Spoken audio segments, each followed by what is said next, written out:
But yeah, thanks for coming on the show. It's my pleasure. Pleasure to have you. Grateful to be here. Yeah. So yeah, tell us a little bit about yourself and kind of how you got into the coffee business. Oh, for sure. Considering we live in a state where we have a dominant player, Yeah, without a right? doubt. It's, But yeah, I mean, I think that was probably the first question I received from any bank that I was asking for a loan for. They were like, "Do you know what you're doing? Like, why are you doing this?" yeah. And that was like in 2011.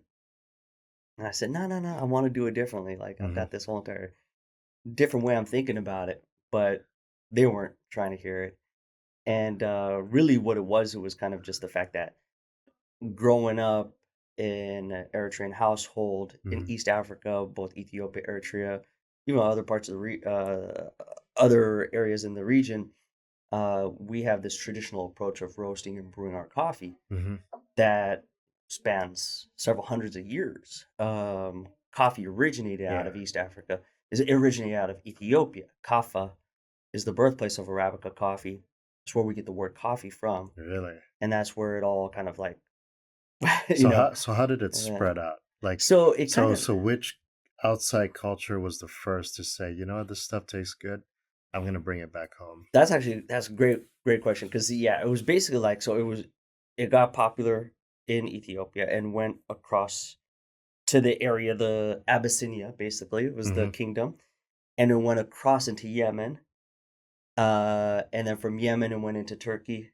Hmm. Turkey got popular, went into Europe. Europeans then took it to Indonesia and Central and South America, and so that's kind of how coffee moved over the last few hundred So what years. changed from when the Turkish picked up, Yeah, and because they cook it in the sand, right? yeah, Or yeah, they yeah, boil yeah. it in the sand. Yeah, Is that what you guys do? no, no. So yeah, that's actually that's a good point because different different tribes, different tribes, different regions of the world will have different approaches to it. And as it was starting, the first approach was really it almost makes sense to kind of start with this story is who found coffee. Uh-huh. And part myth, part legend, but it's a kid named Chaldees. Uh-huh. And Chaldees was a goat herder in Kaffa in Ethiopia, and he goes up into the mountains with his goats and the goats start to eat on little red cherries. Uh-huh. And he wakes up to hear them make a whole bunch of noise and goes to check on the goats. And when he sees that they've been eating on these little cherries he's not familiar with, he's worried.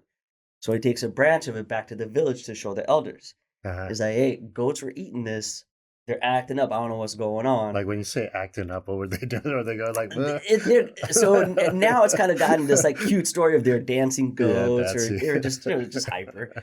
But A little too a excited. little too excited, and so the elders see it and they're like, "Oh, this we're not familiar with it." Throw it into a fire, it starts to cook, Mhm. and they smell the sweet aroma, pull it out, and start to chew on it themselves, and they got that same kick, which was caffeine. Basically, that Mhm. was the start of it. And so, really, the start of it was just chewing on it, really, as a toasted bean.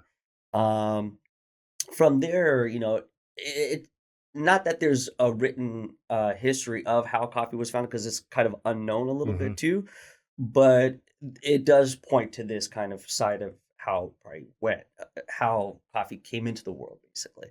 But you basically find then folks then roasting the coffee, motor pestle grinding it, and then putting it in a clay pot called a jebana to brew. And so Mhm. clay pottery has always been used thousands of years for brewing. And so basically, coffee grounds go in, water goes in, you boil it, you've got coffee. So that was the first start of Wow. consumption. And they say it's about 800 years ago. 800 Yeah, years. yeah. And from the finding of it is roughly 1,000. So Mhm. somewhere around there. And it's oral history of at least Chaldees Mhm. that's been passed down. So there may be different variations depending on who you're talking to. But overall, it's still kind of attributed to Yeah. Chaldees and his goats, and then um, Kaffa. And then from there, it then moves. And when it does move, and like, yeah, you mentioned Turkey, Turkey does have a different process. And it's just that the different brewing techniques and applications was just different. So the brewing Mhm. side of it was different. Even how they would, keep the coffee grounds inside of the I can't remember the name of the device that's used for brewing, but spices are added to it. Some tribes would Really. add ginger to it. Some put sugar, salt, Ginger and yeah, coffee. ginger, coffee, butter. in coffee. Yeah. So there's a tribe in Ethiopia called the tribe of Gurage, and they will actually put butter inside of the coffee, and that is, So they were the original founders of Bullet Coffee. that's right. I believe so. Yeah. Yeah, 100%. I mean, it was being done for a long time They, before it was ever they, done. I think they started here in Bellevue. yeah. Yeah, so yeah, I'm pretty Of sure all it started in places. Ethiopia before it got to Bellevue. 800 years ago. Yeah, at least, yeah. That is So interesting. yeah, that's Can we pull that up? What's it called?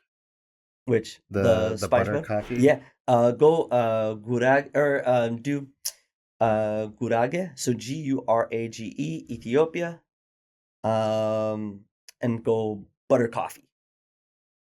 So do you think Ethiopians right now are thinking like Yeah, try we that. should be branding this? Oh, I mean, it's probably somewhere it's like Oh, it's there probably it is. gone Oh, past yes. that. Yeah. They use Um, ghee, right? yeah, it's a type of ghee. Yeah, Yeah. exactly. Oh, that's dope. They even Oh, you're yeah, picturing it, yeah. right? So I think by chance, not that it was planned or anything, but these are some of our friends down in the Bay Area, Okay. and they source spices from Ethiopia. Okay. And so they've been doing this for some time, and they're working with a local ghee company to kind of produce that same traditional approach Hmm. of that spice butter approach. So that's, I think, why that was like the first thing to pull up. It wasn't like planned or anything, I You got promise. a good SEO. Yeah, that's actually the homie's SEO, man. That's not mine, man. But yeah, But yeah, tell us a little bit more about how you got into it, and you're going to the UW, and oh no, my friends all went to UW. I went to WSU. I was oh, the odd one out of it. congratulations! Yeah, You must have savored this win. yeah. Oh yeah. Let me tell you, it was I'm a so dead neutral quiet. party. It was dead quiet in the chat. Let me tell you, I was like, yo, the silence is deafening, man. In here, yo, I know, I know y'all's feeling that, especially after the last year and all the transitions and uh, everything. It's crazy. So yeah. so your family moved over from Yeah, so Eritrea. we actually had a different kind of journey. We moved from Eritrea to Sudan, Sudan to Saudi Arabia. Hmm. And so we were in Saudi Arabia for about 10 years, and that's where I was 10 years. born. Yeah. Okay. My dad was working as an engineer there Hmm. for Saudi Airlines, and that allowed us to get connected with Boeing and come out to Okay. Seattle. We did have family here too, and so that was another, reason to Mm. kind of come out here. But that was how our journey worked out. So we were pretty fortunate in that. So I grew up in West Seattle, Hmm. from elementary all the way to high school, and then WSU for undergrad. And Why WSU? I think it was When more of it was just like to get away from your it was boys, a or yeah. And well, no, not. I mean, I love the boys, but I think it was more just like to go get away from the city a little okay. bit. Being here most of my life, yeah, it was like okay, let me go try something outside of here. Uh, I think that's where it came from, but it's been eons ago. Like I yeah. don't even remember the thought process at the time, but yeah, that was, and I think historically, like I have sisters, Yeah. older sisters that went there, cousins that went there, Hmm. and so I had this kind of like a lot of them that were there, had been there, were still there, and so I kind of felt a connection there Hmm. as well too from that side. But I got out, started working in corporate finance, Hmm. and so that was Where at? um, first one was like a brokerage firm, and then I was at Car Toys for a number of years. Yeah. And then actually it was while I was there that I chose to kind of quit. Uh-huh. It was 2008, 2010 financial crisis, and I was like, you know what, I'm ready to Try something try new. something different. Like let me go travel. And threw on a backpack and started my little eat, pray, You pray love love. journey.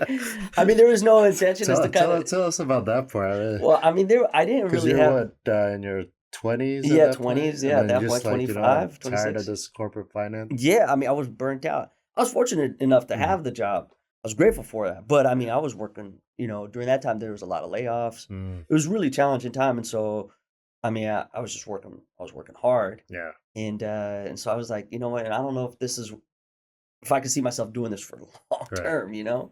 I enjoyed finance, from a side of like a challenge and working through numbers and Yeah. stuff. But End of the day, what am I? What's it for? Who's it for? Yeah. Um, Not much purpose. yeah, I Yeah. wanted some more meaning behind it, but the exercise, I like that, Yeah. And so I spent of that trip, I was gone for about 6 months roughly, but 3 of those months were spent in Eritrea, Okay. Well, and is that where you went first? yeah, no, that was actually where I ended up at probably like a month and a half, 2 months in, Hmm. and so I spent 3 months there, and then went into Europe and did some more in Europe. Okay. Um, So you started there and then went to start Europe and then went back. Yeah, and then came back to Seattle. Okay. So, but in those 3 months though, I had basically spent, and not intentional at all, but it was just kind of getting more acquainted with my heritage, Hmm. language, um, just way of life, imagining kind of what it would be like if we had never Never. immigrated Yeah. out. Was it Um, a? I'm not mhm. too keen on the history, Yeah, yeah. but was it a forced move out Yeah, or? it was. Yeah, there was war. There was a 30-year war for independence between Mhm. Ethiopia and Eritrea. And so during that time, there was peaks in So who the wanted to separate from who? Eritrea wanted to separate from Ethiopia. Okay. And so it goes back many, many years, but because prior to kind of Ethiopia, it was Italy. The British had been there for a little Yeah. while. Prior to that, it was the Ottoman Empire. Uh-huh. And And so that's you where the had Turkish picked up the coffee. Yeah. maybe. No, Yeah. I think actually that might have been the coffee happened, I think, way before that Okay. because the Ottoman Empire, I think, was probably in like the 1800s. Okay. So, and the coffee would have been already in Turkey at that point. Hmm. So, but yeah, it was just to connect, and because of that actually period of time where Italy had colonized Hmm. Eritrea, a lot of cafes had been created, Wow. bakeries, Art Deco. Like they were trying to, Italy was trying to create an outpost for For Italy Italy. in Africa. If you think about the period of time of colonial kind of rule, where the British, the Hmm. Portuguese, Germans, everybody had kind of Yeah. basically taken a chunk of A Africa. chunk Yeah, of and the world. yeah. You ever watch Shogun? It's a new it's a show on Hulu. Oh, really? No, no, I haven't Yeah, watched it. check it No, out. But the Portuguese were in Japan. they were in Japan. Yeah, trying to colonize it back in The the day, 1600s, like roughly. during the samurai period, whenever that No was. success or success. No, no, no success. Good.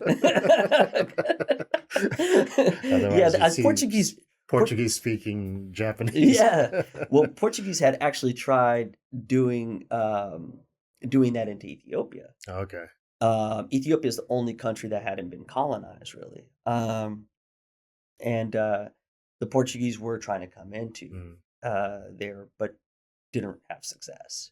Um, but Italy was like late to the party, Uh-huh. basically, and so they were like, "Oh, yeah, this looks great," and that's kind of how kind of the cafe experience grew in the capital city of Eritrea, which is called Asmera. Hmm. And so you have both things happening. You have this traditional side, that we've been doing for hundreds of years, and then Hmm. you have this kind of contemporary style Right. approach to it with espresso machines and cafes. And the experience in the cafes were slightly different. It was more communal. So, I mean, on this trip, I came back with a love for coffee, Wow. and I said, "How do I do it different? Uh-huh. Um, how do I, how am I going to be intentional about it?" Um, there were some deeper things behind it that kind of really pulled at Hmm. my heart. And so as I was kind of writing my business plan, it was like, how do I bring that to life? And Hmm. so, I was like, I want to be intentional that I want to source from Africa. I want to think about who I'm moving my coffee through, my supply chain. Hmm. How do we give back? If we do have cafes, how do we set up our cafe so that it's communal? Hmm. Um, how do we educate? How do we share that history of coffee? Um, so all of those things were important to me in kind of crafting that plan. And so when I got back to Seattle for 2 months, all I did was that. Wow. And I would spend time also kind of like going into cafes and just, tracking kind of how many people are in the cafe, in line at the cafe at particular times of the day, and just kind of started, building my own analytics Yeah. off of it and kind of getting a sense of, how to create a pro forma for the success of a cafe. Yeah. Because the plan was kind of like ahead of the financial, like the Right. business plan was ahead of the financial plan. I was like, Yeah. how do you make this financially work as well? And so, And so you're sitting there calculating, okay, that person yeah, looks like you ordered maybe 1 or 2 cups, yeah, exactly. And and then then ordered a pastry. yeah, What's the margin probably on the coffee versus that of the pastry? right. Do they roast their own coffee? Are they buying it from a third party? Uh, Thinking about it from that perspective, because then it would kind of help me craft, my approach to it. So I did that for a few months, took it to a few banks to get some funding. yeah. And I mean, I had just finished a backpacking trip, so I was dead broke. And I didn't have a job. And But they're like, no friends and family wanted to nah, support. no. Well, I mean, it was, it's too early and things like Yeah. that. And I mean, not that I come from a wealthy family either. Uh, Like, they're like, yo, definitely, here we go. We got you. Yeah. didn't want to ask your dad to cash out the mowing pension. No, no, no, no, no, no. And so, there was also a sense of responsibility too, Yeah. because my father did pass away Okay. Sorry to in hear that. 1999, so I was right there my senior year of high school, and Uh, so there was always this like sense of responsibility I for see. for family Okay. and stuff like that. And so I was never too like, oh, like go be a Hmm. dreamer and just go do your thing. Now, trying to be practical as well. Hmm. And so I said, okay, well, let me get back to working after Yeah. the rejections came. Uh, and uh, and I said, okay, well, I mean, I don't the idea doesn't need to die. Um, Let me just reach out to family in Right. Ethiopia and ask where they get coffee from. Hmm. And that was the start of that part. And it was just really like small amounts of coffee to play with. But how'd you get the funding eventually? Oh, that was many years. So basically, this is 2012. I didn't open up a brick and mortar until 2019. Oh wow. Yeah. So So how did you start the business then? okay. So pretty Without much, without money. yeah. So basically, what I did was that. So 2011, end of 2011, Hmm. I've got my business plan. I'm pitching it to a few banks, and they're Hmm. like, hell no. So then March of 2012, I'm like, all right, I'm just gonna incorporate this. I'm gonna get this started, see where it goes. Right. And then I started making phone calls back home Yeah. and saying, where's the coffee? And really, there's very little cost. I mean, asking for samples of coffee is probably like at most the cost of the DHL is probably more than the cost of Uh-huh. the coffee. And so it's probably $50. Right. Uh, and then when I got to a point probably at the end of the year, once I had kind of like said, okay, hey, you know, I can maybe sell green coffee Mm. for the East African community who roasts at home. So doing it for the on the traditional side, all that barrier to entry is much lower. Yeah. So my entry into coffee was probably $500 investment, and so I bought a burlap bag of coffee for Uh-huh. $500. Took that, broke it apart into smaller pieces, packaged it up, And then just sold and it started selling that to to the community. yeah, to the community, and then to like local small mom and pop East African grocery stores, because that's where we go buy our green coffee. Because green coffee isn't something that you could buy at the grocery store really, Uh, but you can buy it at like mom and pop shops who are focused on more the so traditional how much approach. did you make from that $500? If it was true just straight up margin, it would have probably been maybe like $150 off of it. Yeah.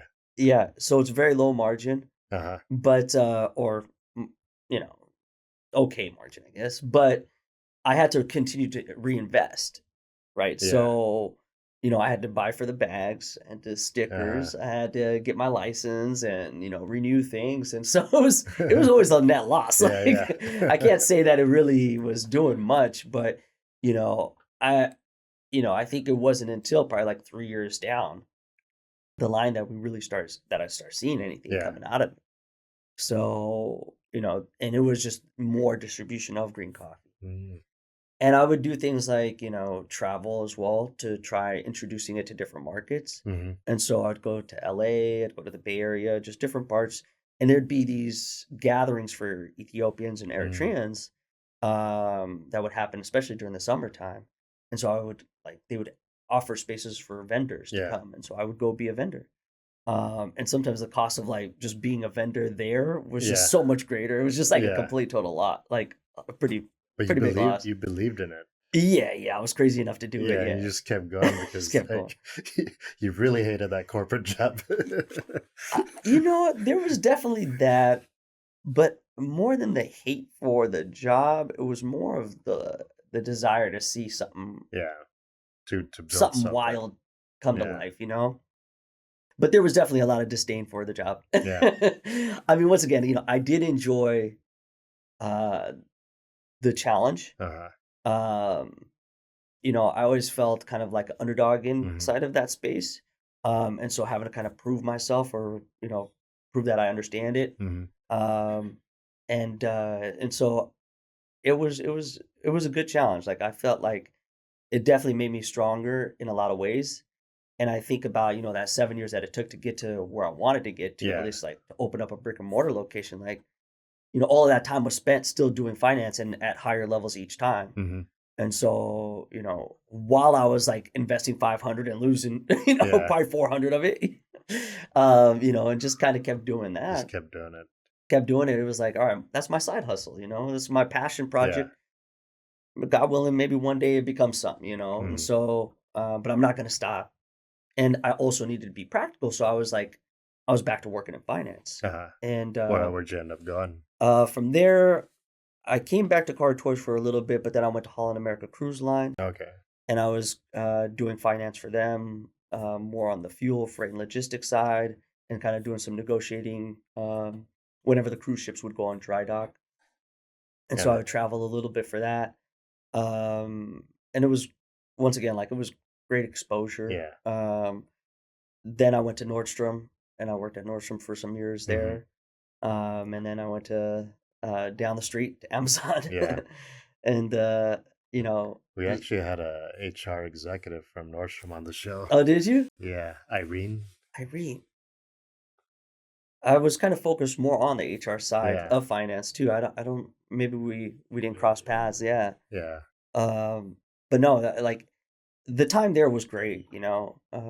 And each time, once again, like I mean, I was getting So you take more your challenges. paycheck Hmm. also instead of savings, you put it back into the business. Yeah, a lot of Yeah. it. A lot of it. Yeah. A That's lot of my awesome. journey was that.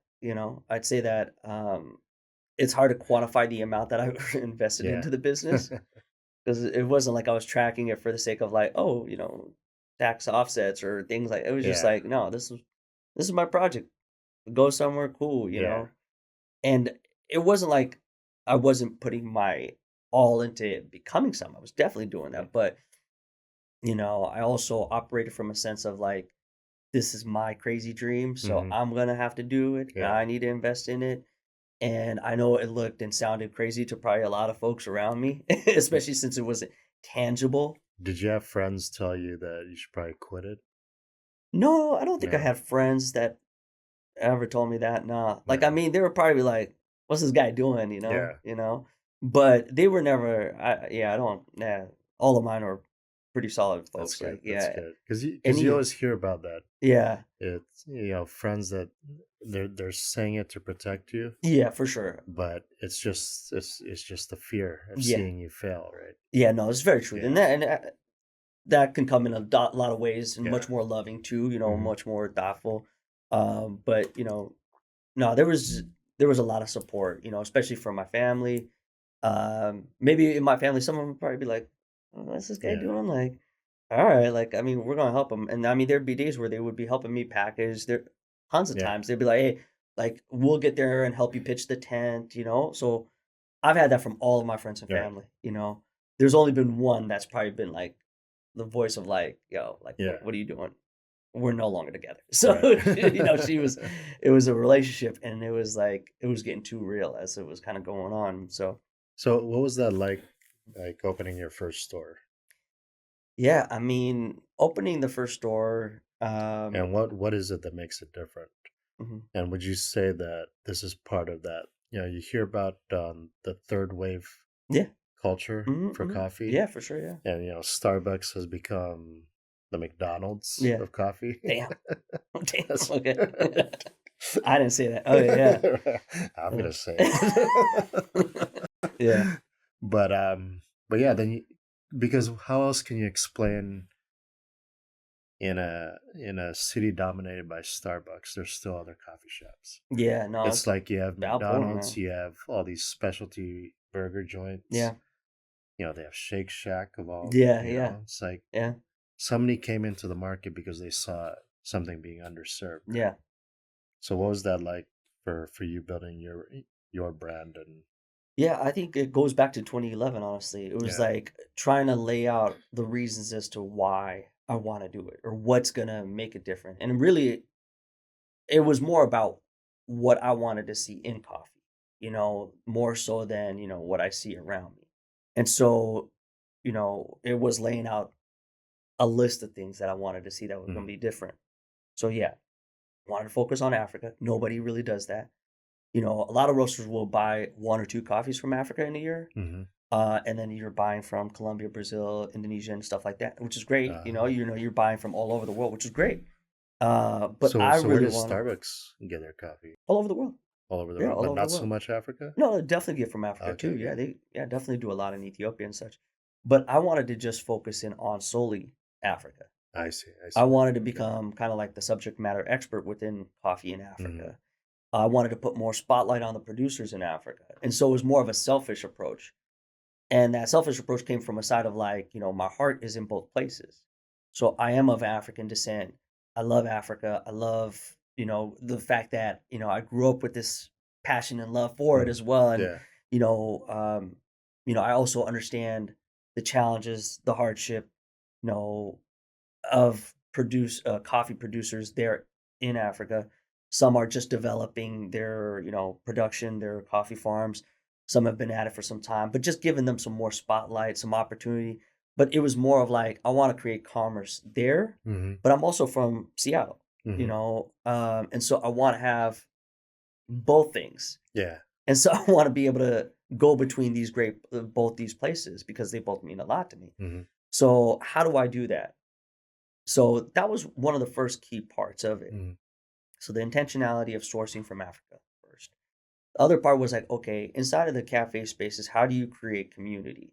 How do you provide space inside there? So often, cafe is just cafe, and it's, I mean, doors are open, get served, be Mm-hmm. out. But how do you create it so that it's more of like what I saw when I was in Asmara, where it's more communal? Folks are in there gathering, so whether it's poetry, whether it's live music, whether it's pop-ups, having other food vendors Mm-hmm. inside there, providing a space and opportunity for others that didn't get that opportunity, like I was looking for it as well, or like the opportunities I was given in cases where getting some space on a shelf was Mm-hmm. such a big deal to me at a small mom and pop grocery store, Mm-hmm. that I needed to reciprocate that when the time came as well. Things like that were important to me as well. And so there are these factors by which I was like, I'm serious Yeah. about it. Other parts of it was then also like showcasing and telling the story, the traditional approach of coffee, in which, sometimes you'll go into a coffee shop and they'll have images of the producer and things like that, but Mm-hmm. like, give me some more. So we offer the traditional coffee ceremony in our cafe Okay. in Renton, but then even in our other cafes, we also offer it just even in the brewed method as well, so people can try it as well. But in the classes that I lead, it's an hour, it's hour and a half, Mm-hmm. and it's in depth, kind of showing you the process, tasting it as well, tasting the coffee, but then also kind of understanding of the history of coffee, kind of like what we touched on earlier at the start of this.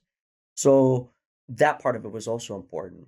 And of course, still want to have an espresso or a latte and stuff like that for sure. We're gonna do that. Yeah. And we're gonna, use quality beans so that we get a quality product. Mm-hmm. We've competed with our coffee. It's been ranked in a lot of places. And so we've been very fortunate in that space when it comes to even, just as being coffee nerds, Mm-hmm. like being serious about our craft. So it kind of holds on to all those things. And so now kind of that was the framework by which I was like kind Mm-hmm. of building this on. And so when it came to actually building out the cafe, it's like, let's put that to life. Let's bring it to life. I picked Renton. Mm-hmm. I was able to get enough square footage there for all of that to happen. Mm-hmm. I was able to roast my coffee there. So I had a roasting facility basically inside the cafe, full cafe bar, section for the traditional coffee ceremony, Mm-hmm. as well as kind of like those events. and then seating for about 80 to 90 people, basically. Wow, it's a big And spot. and so it was go big or Hmm. crash and burn. Um, and and it was like prove your model. Yeah. So I opened it up in January 2019, and by the end of the year, I wanted to be able to look at kind of the business and say, hey, like, did it work? If it works, okay, great. Like, Yeah. what do we go next? Where do we go next? But I wanted to prove out that concept and test out, Hmm. and we've been able to, like, I think, hit a lot of things for sure, but we're still small. Yeah. We're still learning. Um, but I think those have been ways that we've been able to differentiate ourselves from others. Is that intentionality Hmm. behind the coffee? Yes, of course, the focus on African producers, but inside of our space as well, creating a community vibe. Like we'll have the library in there Right. once a month, Yeah. and they're reading. We have story time for kids. Hmm. Um, so once again, how do you utilize that space not just as a cafe alone, but as a place to gather and Community. intentionally have community? You know, Big shout out and a huge thank you to Zekin for making this happen. They have an amazing platform. Check out their website, zeacon.com, zeacon.com. So meeting. how Yeah, did the yeah. pandemic affect that model? Oh man, it was it was tough. Yeah, It was tough. because the community, you built the community, it's thriving, right? Yeah. And then March of 2020 comes along and you have to shut down. Well, we were considered what was the term that was used? A Uh, necessity. yeah. Uh, um, so we didn't have to shut down completely. Oh, okay. Like we didn't have to shut down like gyms and others had Hmm. to. We were able to serve, but folks couldn't come inside. So So the you had to entire like 80, do like 90 seating was just empty. But it was like what I did. a window kind of thing, or I mean, first it was really tough to understand what the rules were, right. and so once it came out, like, hey, you got to make some changes. Trying to understand it was so Hmm. tough, and so we were reaching out to public health, like, yo, we're too small to do anything and like and get in trouble. Like Yeah, yeah. we can't afford that. So it's like, yo, what can we do? What can we not do?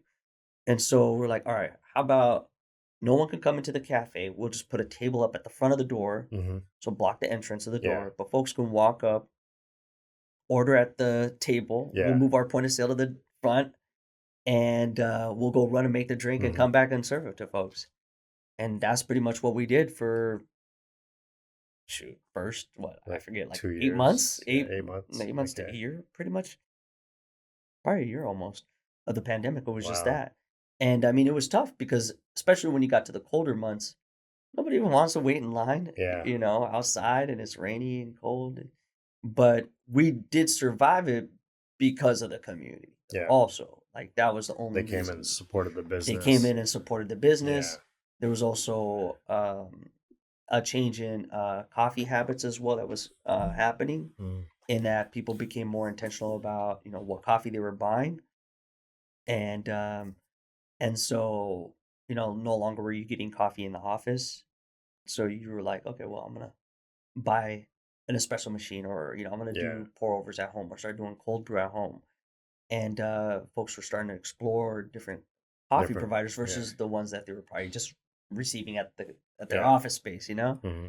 And through that, we were able to really kind of like maintain. Hmm. And so our e-commerce started to grow. We had to invest in that and really make some changes to spice it up, Yeah. subscription models and promotional free shipping and random, like 15 twenty Yeah. percent off and things like that. And as a result, that helped us. Okay. They helped us a lot, and really get our word, the word out. Hmm. And so our production of coffee and roasting was able to kind of continue on, in addition to what we're doing for our own cafe, because we only had the one cafe at that time. Hmm. But I mean, it was tough. We were looking around asking our peers for guidance, Hmm. other coffee shop owners, and there were many that were really supportive. And I'd say that too, is, having a community like we do, you know, I'd say that, there's very few challenges where we can't go to somebody and be like, yo, I need some guidance, I need some Hmm. help, and many people are willing to provide that, and so That's that's awesome that's because been that for a long it time. sounds like nobody's too proud to ask for help. Yeah, Where in some cultures, that is the case. yeah. I mean, I think even for myself, I can definitely get to that place too, where I was Hmm. like, ask for some help. Yeah. It still gets it's still tough like that, right? Hmm. But you recognize that you know somebody else has probably gone through this, Yeah. and getting that guidance versus stumbling and falling. And when you don't have the luxury of falling either, Hmm. like it's not like somebody's gonna be like, "Oh, it's okay, from here goes, Yeah. get you out of this hole."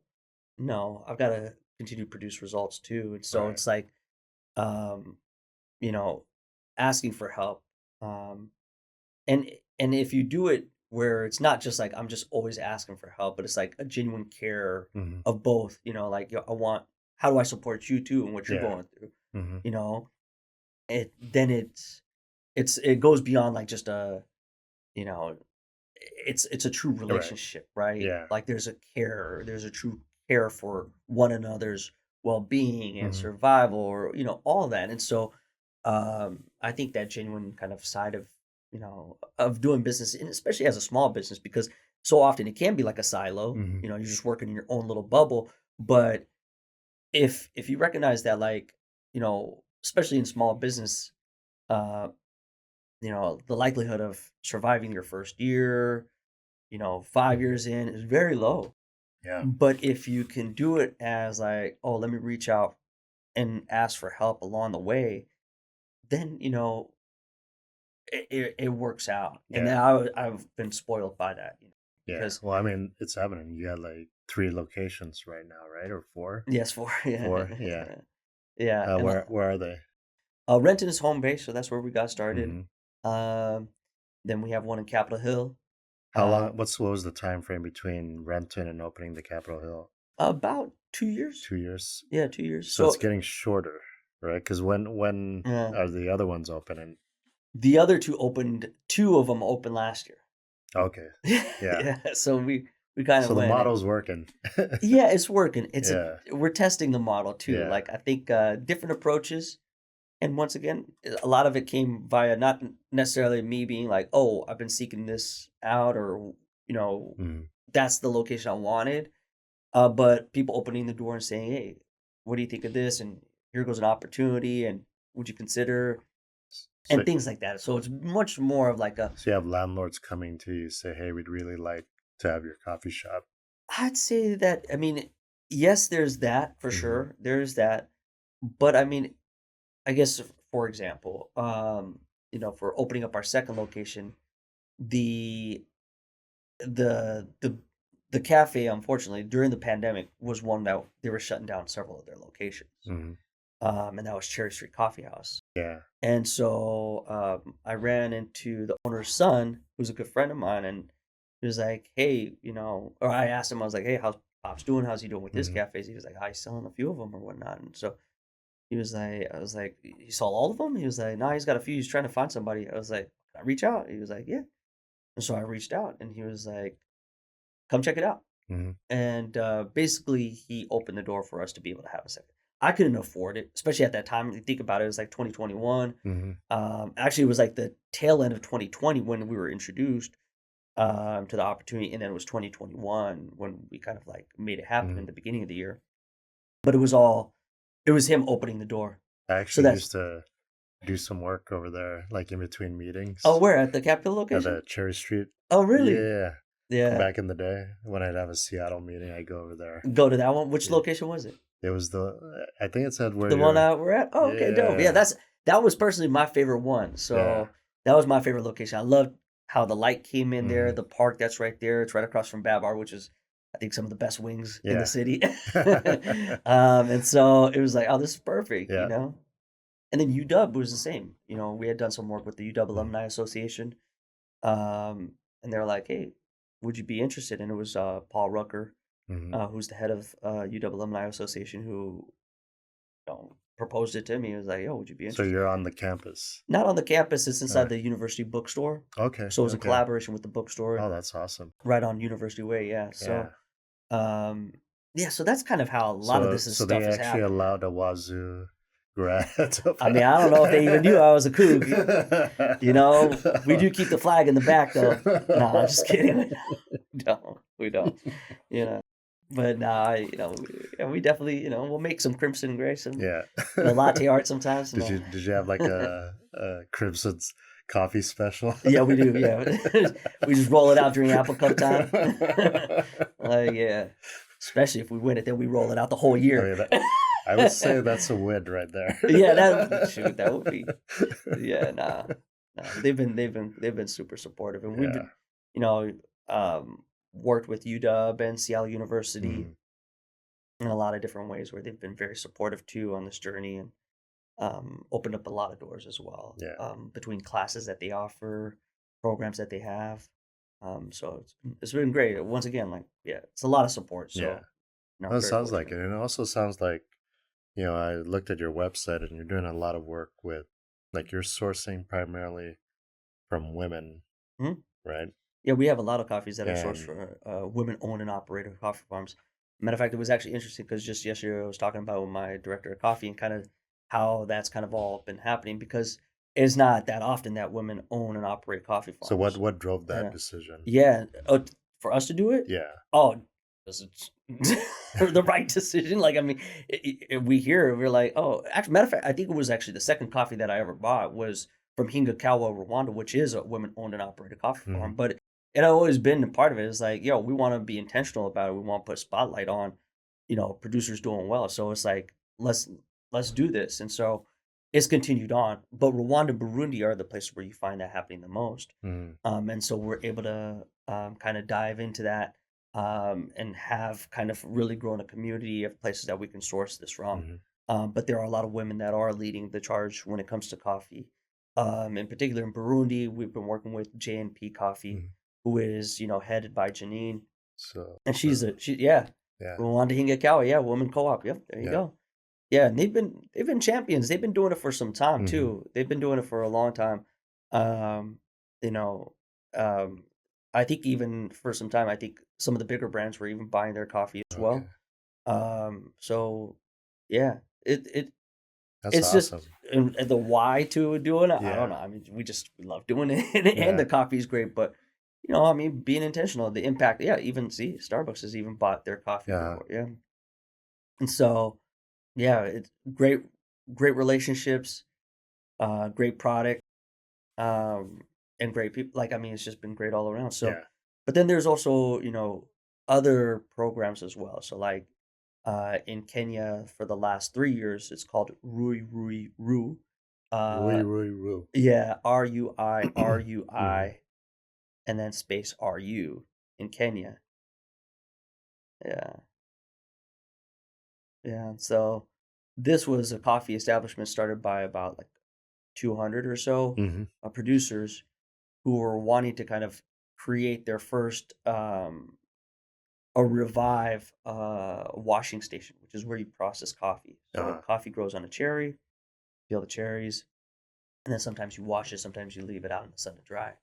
But they wanted to revive it, and so it had been left for some years or whatnot. And so for the first 3 years, they did what's called sun dried. So they just let it sit Mhm. in the sun and dry That's that what way. they do in Natural, Hawaii, I think. yeah, natural Yeah. process. Yeah, it's a very common practice. Matter of fact, natural processed coffee was the way for most of the experience of coffee. Mhm. But it was, I think, later on, I think it was like the British were the ones that introduced washing coffee, Mhm. and it was like it kind of goes down like a riverbed, and somebody like manually scrubs the outer part of Uh-huh. the cherry, the bean, the seed, removing the mucus off of the coffee, and so um, in order to do that though, they were selling the natural, and the profits that they made from that, they were able to Mm. then reinvest in the washing station. So we had been purchasing that coffee for about 3 years, and they have now done that for their Wow. washing station. So there's cases like where, you know, it's just different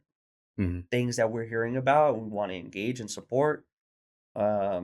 whether it's a flood or there's a little bit like there's some guerrilla warfare, and then Yeah. there's some troubles in that area, and that coffee somehow got out, and it's like you have to support the farmers. It'll come in a lot of different ways, Hmm. but Yeah, I mean that that feels makes good. it feels good. It also makes your coffee extra special. Yeah, I mean, Yeah. I mean, yeah, because there's a lot of story behind it. It's yeah, not yeah, just we ordered it from a yeah, farm yeah, and now it's in your cup. yeah, It's that whoever's behind packaging that might be going through something, and this is their way out, yeah. No, right? Or way of living.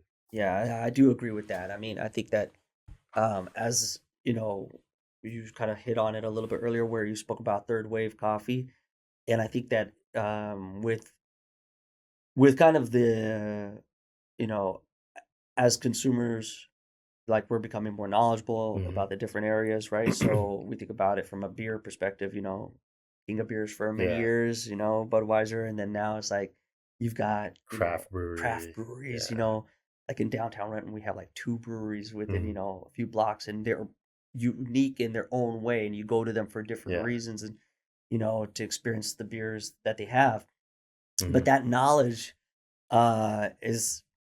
is helpful in Yeah. making the decision as to what it is that you want to experience, Yeah. right? Like And it's like what I what are you want to spending taste, your yeah. hard-earned money on? Yeah, what you were Right. spending your money on. So I was like, oh, do I have to pay a little bit more for it? Sure, okay. Yeah. Like, I mean, but it's gonna be what I It's want, gonna be an and it's gonna be experience. good, yeah. Yeah.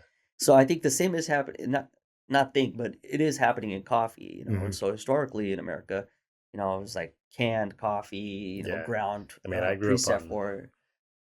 Folgers, Yeah, or for is sure, that the for sure. Nescafe with the Yeah, crystals? yeah. No, man, That's what I thought coffee I was. mean, it's still the biggest, like, it's still the big dog. Like, it's Yeah. still the way that most people consume coffee. Oh yeah. Specialty is a very small percentage of the market. Right. And so, but then you get to now where it's like, yeah, like tell me about the coffee. Hmm. And that's great. I think that makes it's the same, It's like Hmm. you now have a much more knowledgeable consumer who wants to understand the journey of the coffee, understand the nuance of the Hmm. coffee, and even for someone who's a novice into coffee, it's like maybe a deeper appreciation. Hmm. I've got friends that are like, "Oh, I don't really drink coffee," but then you kind of go down a path of like talking about something that you're Yeah. working on. It's like, "Yo, there's this thing I'm doing with this version and that and this and this and this how we got it and da da da."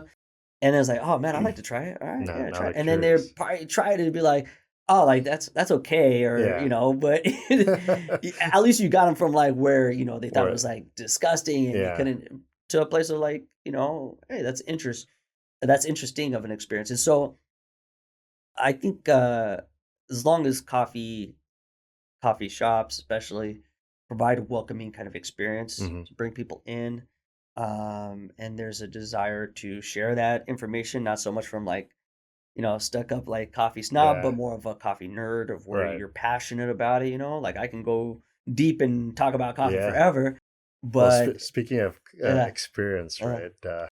You ever try that coffee where the animal eats the bean yeah, and then spits it out of his ass? yeah, Yeah. yeah, I've had it a few times.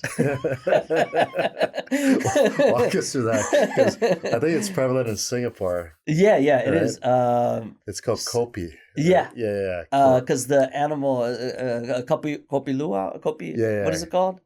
Uh, Kopi, yeah. I've been yeah. to Singapore several times and I still refuse to do it. But hey, Do you? if you could sell me on the store about it, I mean, I ain't gonna be able to sell you on the store, brother. But, I mean, I'm trying to, because just as a coffee, I Right. want to try what what it's about. Um, it's interesting. What's it It's called? interesting. Kopi Luwak. Yeah, Kopi kopi Luwak. luwak. Yeah, Yeah. Like for me, what's interesting about it is like, okay, true, that's an interesting process that the coffee goes through, but where I wish it was like I wish I got to roast it myself. yeah. Okay. So Sure. coffee, you can have the same coffee, right? But then depending on how you roast it is going to be different than how another person roasts Right. it, right? It's going to be, many roasters in the US, all over the world will have the same coffee that they purchase, Uh-huh. but everybody does it slightly different. Well, I guess to close out, what would you say are your top 5 tips or advice to a somebody that is looking to explore, whether it be entrepreneurship or even finding their version of what or how coffee should be experienced, right? Mm. And and making it a business. Because you are super passionate about what you've built, and it's growing, Yeah. right? So, I think the first and the most important one is, yeah, do you have the passion for it? mhm, Um, you can look at it from different angles and be like, oh, yeah, it's a smart business approach, or maybe not. Like, yeah, opening up a coffee shop in yeah, because Seattle. most people had quit, Yeah, uh, with what you went through. exactly. Yeah. And so I think that the passion has to be real motivator, Hmm. or the intentionality. That'd probably be my second tip. So the first one is passion. The second one is intentionality. Yeah. It's like, if it's all for financial gain, I don't know how much of a value, like, I don't know uh, how much joy I would necessarily find out of it. Hmm. But if it does some good out there, even if it's something small and it's who I buy my coffee from, or having space for somebody to do an event inside of our cafe, like, that's that's meaningful for me. Hmm. Like, I get excited about that. And so I think about, how do you make a positive impact in the things that you're doing? And for that, we became a B Corp company, B Corp certified. We are a social purpose corporation. Okay. So not only is it about, yeah, financials and stuff, but it's about, also what is your impact? And so that's a big part of our kind of foundation. So that's the second one. Hmm. The third one is, dive deep into whatever that area is and just geek out as much as possible. Hmm. For me, it was the fact that, yeah, I definitely got no's at the beginning.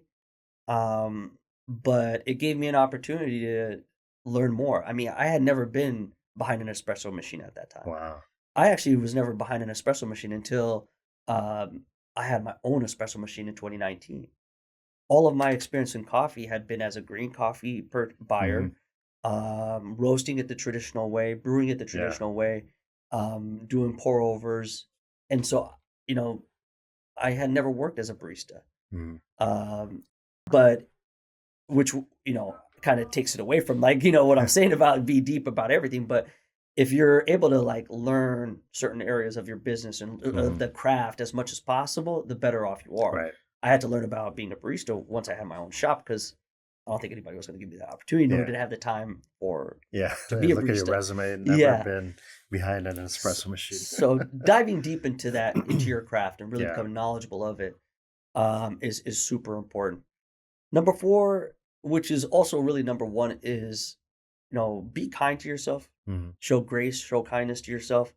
I think about the entire time that I was on that journey and how stressed out I was, and depression, and just, overworking my mind with the pressures of, like, having not achieved the goal, not gotten to my desired destination. Hmm. You know, those 7 years were really hard, and it was more of an internal, battle than it was really about, like, oh, actually making the thing happen. Hmm. Because I was working on it. It just wasn't where I wanted it to be. And so Hmm. I think about giving grace to yourself, being kind, allowing yourself, yeah, to recognize that you are, as long as you're putting a little bit of effort into moving it every day a little bit further. Um, that's a huge win. Hmm. That's a huge win. Number five is, have fun with it. Yeah. Don't do something that you're gonna hate. I mean, of course, you have passion, but have fun with it too. Right. In build community. You know, enjoy the fact that you're on that journey. I mean, Hmm. I've gotten asked by other small business owners and entrepreneurs, like, hey, would you ever go back to, your corporate gig? Because I'll go to them and be like, yo, man, I'm running into this. I'm trying to figure Hmm. this thing out. And at the end of the conversation, or in the conversation, be like, Yeah. man, sometimes, man, don't you just feel like just saying, calling it quits and going back and Uh-huh. just doing your corporate job? And I'll think about it, because it's a serious question coming Yeah. from a serious person. It's another peer.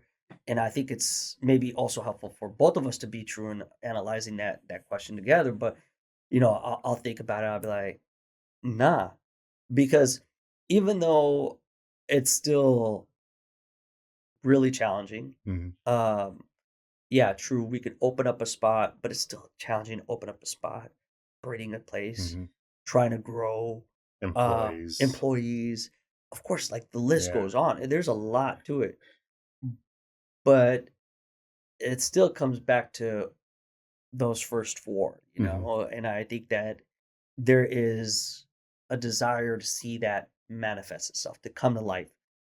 Um, and hopefully it's not just for personal selfish gain, Hmm. but that of, doing something to hopefully empower, to support, to just be a good community member, Yeah. a global community member, even depending on where you're sourcing your goods from. So if it's apparel, Hmm. same approach, have fun with it. Yeah.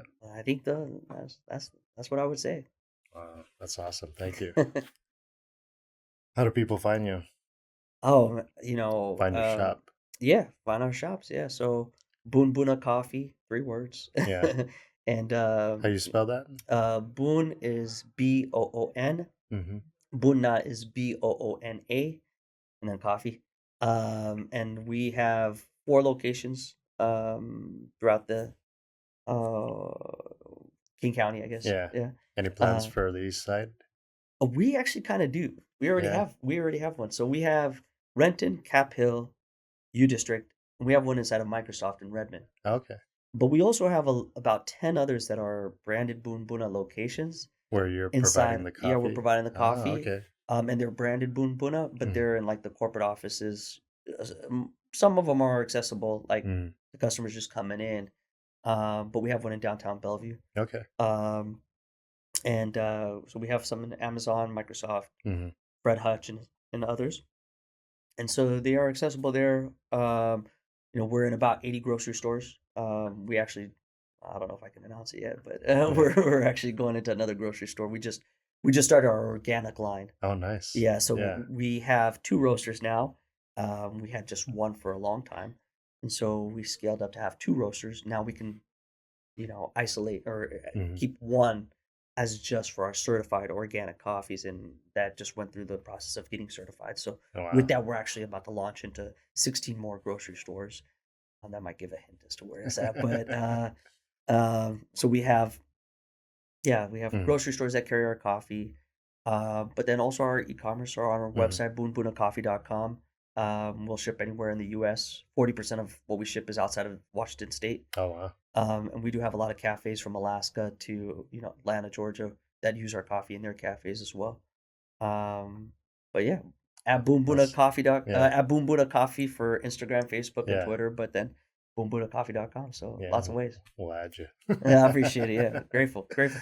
Thank you so much for the opportunity, man. Yeah. No, Super this is grateful. awesome, man. I mean, just like to see and visualizing how that must have been when you first started to today, Yeah, 80 stores. I mean, yeah. unheard of. I mean, yeah, it's not. It's not I'm very easy. grateful. I'm Yeah. very grateful. No, for sure. It's a lot of support. A lot of support. Yeah. So it's not just me. I usually talk about Boon Boona as a we, and so I'm very fortunate to have a large community that's helping us on Hmm. this journey. That's awesome, man. Well, thanks for coming on the show. No, it's my pleasure, man. Yeah. Super grateful. Thank you. Thank you to the community that's listening and taking part. So very grateful for it. Yeah. All Thanks, right. man. Yeah. Thank you for tuning into the show. If you found value in what our guests shared and what we share on the show, please feel free to share with your friends and family. We'd love to see you back here. Thank you again. And you can find us on pretty much every social media channel, YouTube, iTunes, and Spotify as well. Thank you for watching. Thank you for tuning in. Step into the unscripted arena.